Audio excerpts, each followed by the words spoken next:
And the one guy that I want to see them get is Mad Max Crosby, baby. Mad Max. It would be amazing. I know he says he wants to be a Raider for life. I know he loves it out there. But if you get him in a Kelly Green or an Eagles black uni on a night game and you get him in front of that crowd and you say, pin your ears, Max, and go get him, that all black Max Crosby jersey would go quadruple platinum at the Jersey Shore and at C6 and all the tailgating lots out there. That jersey would be insane in all black or Kelly Green. You have guys with a lot of talent, and Jalen Carter can be that dominant guy, but to have another guy bring it all together that's been there, that is a huge force, that has a lot more to go in the tank to set the tone. Max Crosby, man, whoa! I'd love it. I'd love it on this team.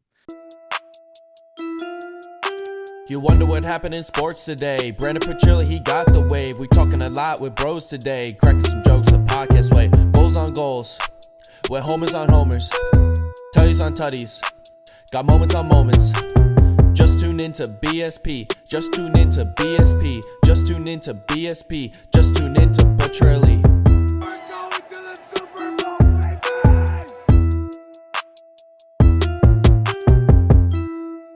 What is going on, everybody? Welcome back to another episode on the BSP Media channels. Make sure you click the like button, subscribe. We love it. Been gaining all the views. We need the subscribers up. Make sure you hit that subscribe button. A lot of people that are just watching the videos, why not just subscribe? It's free right there. Bang. Let's get into it. Eagles, two big back-to-back wins.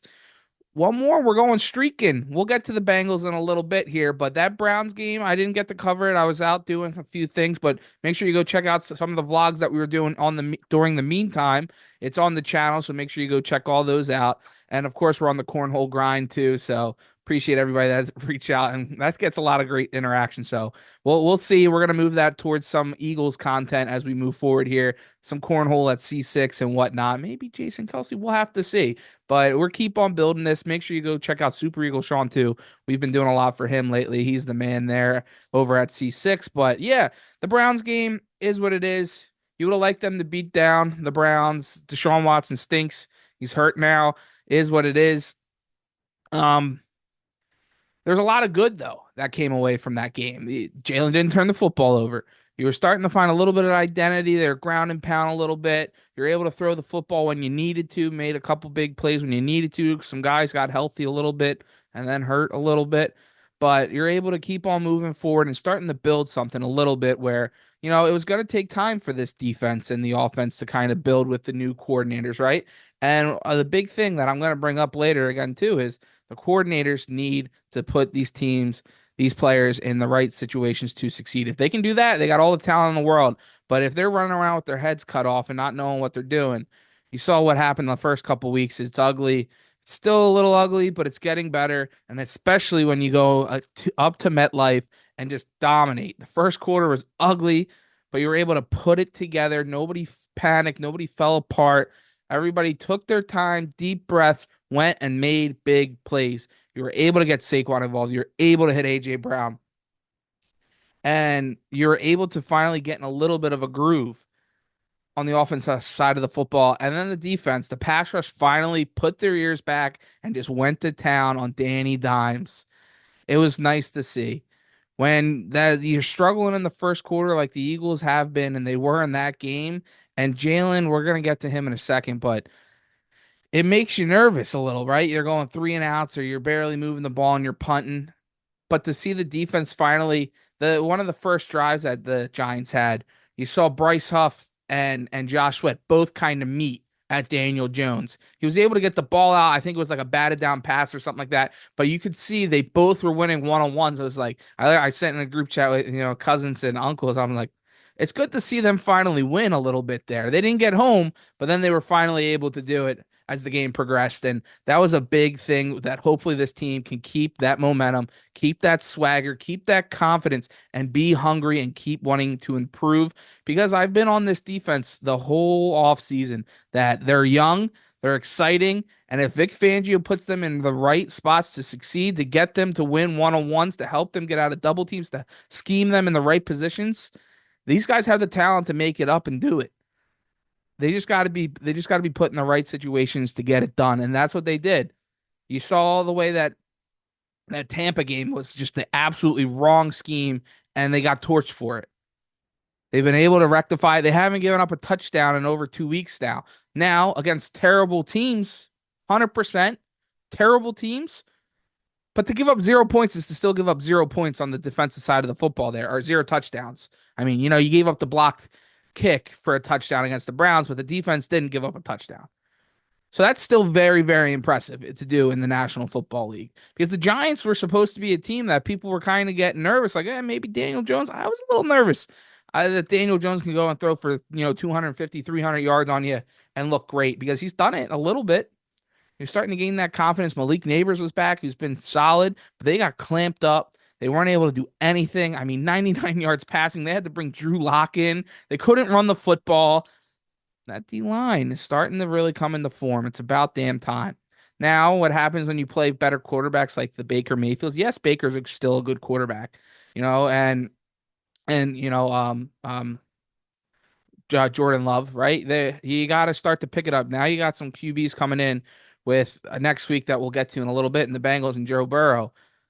They can pick you apart. What is this defense going to do to figure that out and stop it? But it was a really good back-to-back wins, and especially up against MetLife, where you thought they were going to do that against the Browns. They didn't. People were a little nervous. You were nervous heading into the Giants game, but you got that big-time dub that you needed, that blowout win, and you could just have fun and relax and just see Saquon Barkley run up and down the field that he used to run on all the time. He never ran it like that when he was with the Giants because they didn't give him the opportunities. They didn't have the talent like Saquon has around him now to help Saquon succeed. And you could see just the pure athleticism and talent that this man has. 176 yards. And the cherry on top of it, just being a good dude and a good teammate and getting it. Not wanting all the drama, not wanting the accolades and the stats. Nick Sirianni going to him, hey, you're 10 or so yards away from your career high. Do you want to go back out there? It's up to you. And he goes, no, let the other guys eat. I'm good. Well, what a guy. What a guy. Thank you, New York, again for that. Because the man just went up there and single-handedly pretty much just bang right into the Giants season, put a knife in their back and just finished them off for good. Booing him, burning his jersey. He said, yeah, go ahead, pal. I'm going to show it on the field, and I'm going to torch you. Torch my jersey, I'll torch you on the field and torch everything for the rest of your season now because the Giants they're pretty much done. Done. Where people were thinking maybe you could build around Daniel Jones, maybe Dable can kind of save his job a little bit here. All out the window, the way that the Eagles just were able to bend him over and finish him. Put him out to pasture because it was great to see. Now, all the good stuff that we were talking about, right? We'll start to transition to some of the stuff that worries me a little bit here. All right.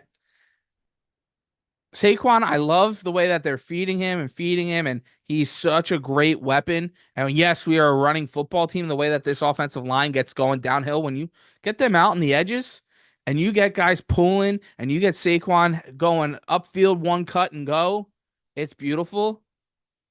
But we got to dial it down a little bit. I've been saying this from the start of the season.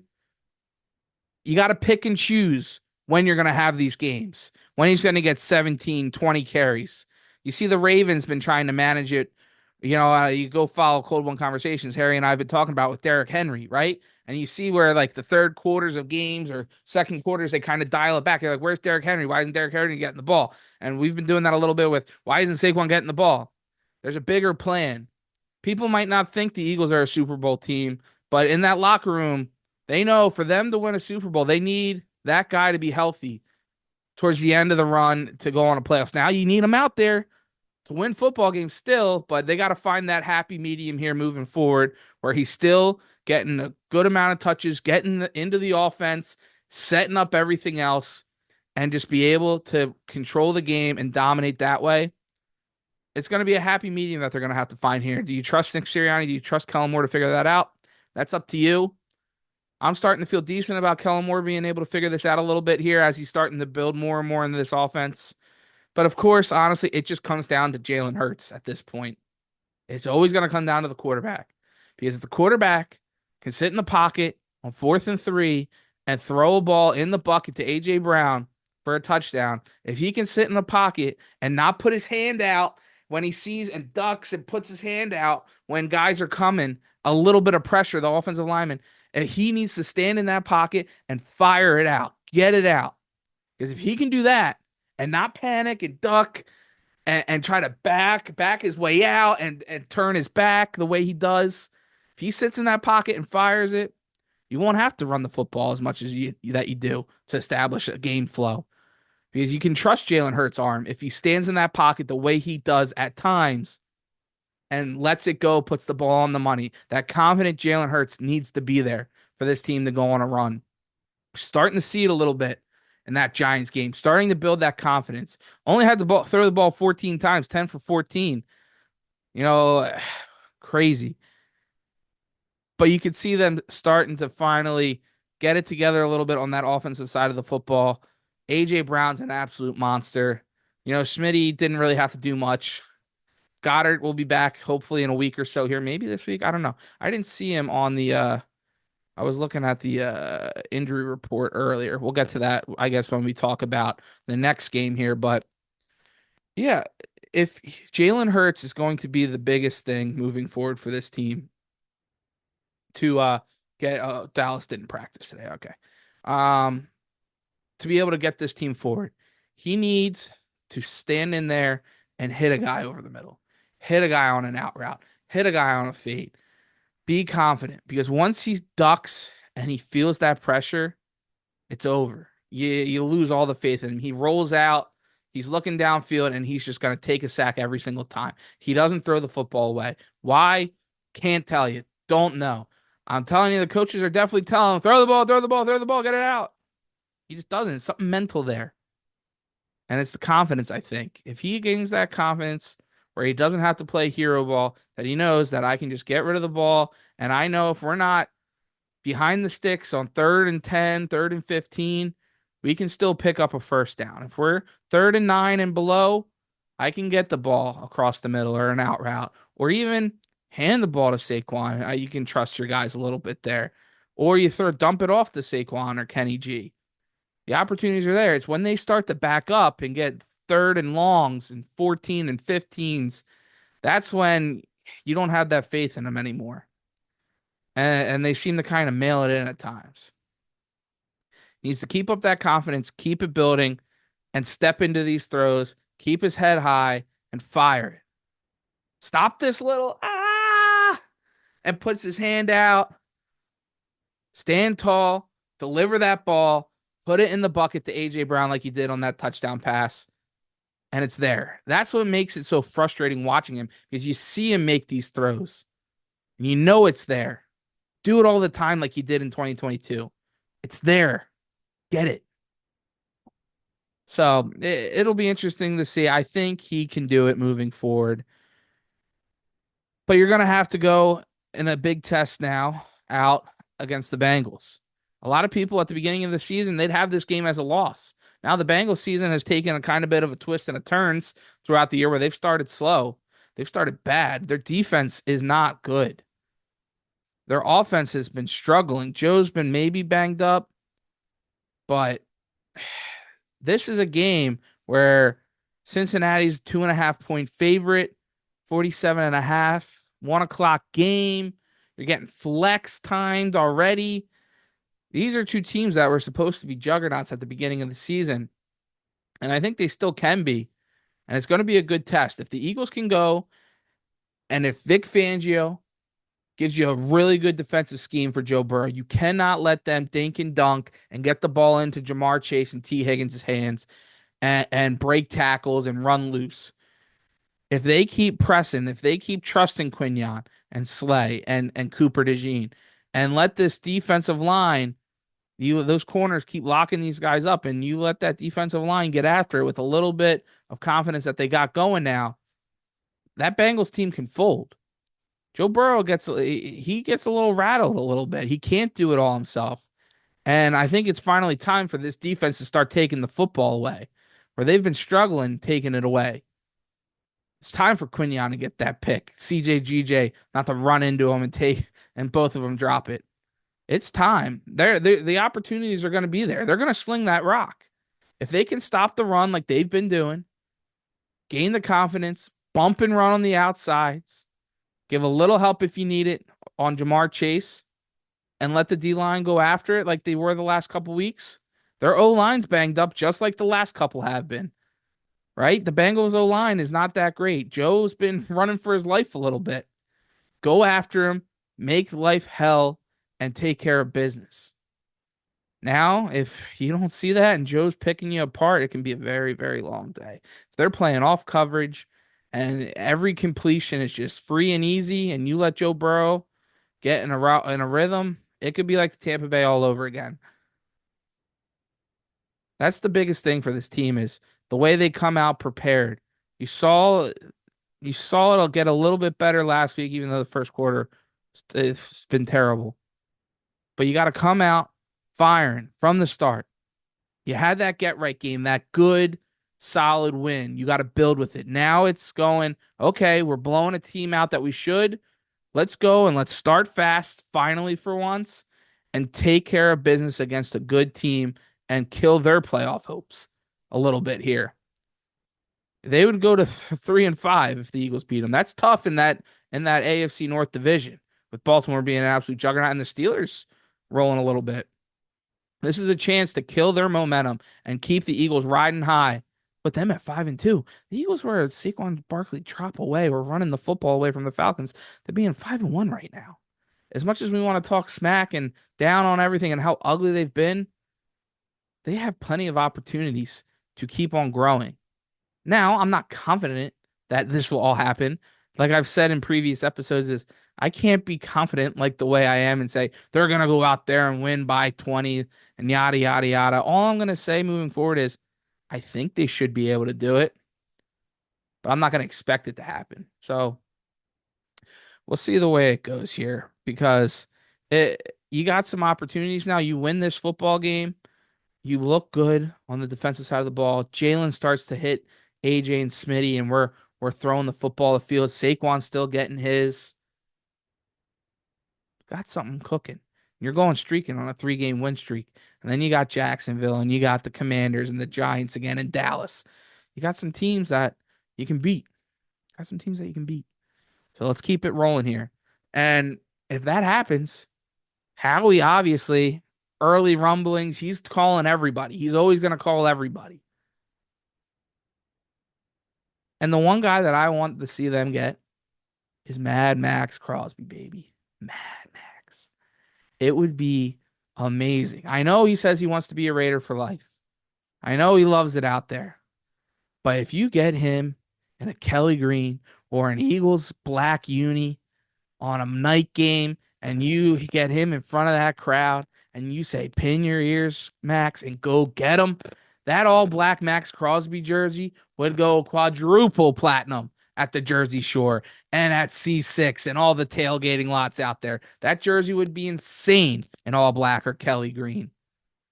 And just to have a guy like that dominate again for you, because they obviously saw Hassan wasn't quite that leader. Max Crosby is that leader that can make this team and take this defensive unit to the next level where you have guys with a lot of talent, and Jalen Carter can be that dominant guy, but to have another guy bring it all together that's been there, that is a huge force, that has a lot more to go in the tank to set the tone, Max Crosby, man, whoa, I'd love it. I'd love it on this team. But other than that, I mean, you see Cooper Kupp and all these names. The Eagles are going to be attached to a lot of people. Because Howie loves to go around and trade, and some of the trades that we go, oh, Howie fleeced them, they don't look that great anymore, especially that Jahan Dotson deal, right? 3rd-round pick when all these receivers are going for 4th and 5th rounders. So my expectations aren't that high for the trade deadline. But that'd be one thing that I would get very excited. Garrett, Myles Garrett has been thrown out there too. I would like that. I think Crosby's a little bit of a better fit for this team right now. But we'll see. All right. Let's keep up with the NBA a little bit before we round out this episode. Because, of course, we always have something to talk about with every single team in Philadelphia, and that's the Philadelphia 76ers, right? Joel Embiid's going to sit to start the year. Oh, ooh, why can't it just be normal and just roll out there and start week one and game one and play and then rest him? He's not ready. All of a sudden, you tell us yesterday that before the game, I'm recording right now, all the games in progress. It just tipped off. So we'll see what happens. I think they can still win this game against the Bucks. Yeah, they're winning 15-12 right now with 2 minutes left in the first. So I mean, this Sixers team still has a lot of talent for them to win without Embiid and Paul George. But why can't this organization just be normal? Why? I was, I work for the Fanatic and for Mike Missanelli's show, and sitting there listening to him, I'm okay. He's not okay. Mike's not okay with the Sixers resting Embiid and resting Paul George. I'm okay with them resting it, but where I agree with Mike is this organization tries to tell you that things are normal that aren't. It's not normal for them to sit to start a year and be like, just bring it up out of nowhere. Oh yeah, yeah, he's getting over a couple things and he just hasn't ramped up yet. What do you mean he hasn't ramped up yet? Ramped up from what? Why hasn't he been practicing for the last couple weeks? And they've kind of hinted at it a little bit where like, oh yeah, the big man's just kind of just shooting around a little bit. Why? Why isn't he ready to go now? I'm all for keeping him and preserving him throughout the season to get him healthy for the playoffs, to try to get him healthy. Now it's a thing where he gets so many fluke injuries. It's crazy, knock on wood. But I'm all for that. But do it in a normal way, not try to be like, oh no, what? You want him to play? What do you mean? You're crazy. And they like gaslight you that it's normal for this to happen. No, man. If you would have came out and been honest with it the whole time this offseason, been like, yeah, the big guy, we're going to take it easy with him. We'll try to ramp him up by Christmas. And honestly, that's the way I'm looking at the NBA season. And I would have been okay with it. But you're lying. And it's not normal. And it's frustrating. And I get all the frustrations out there for all these Sixers fans. Because why can't we just have a normal thing? This team has to get over it. You got the talent. And they can still win a lot of basketball games. But just be normal. And of course, I had to reach out to some of my favorite Sixers insiders, shoot a quick text. Hey, can I get a comment about Joel Hans Embiid? And I'm going to clean it up a little bit here from one of my insiders. But he's a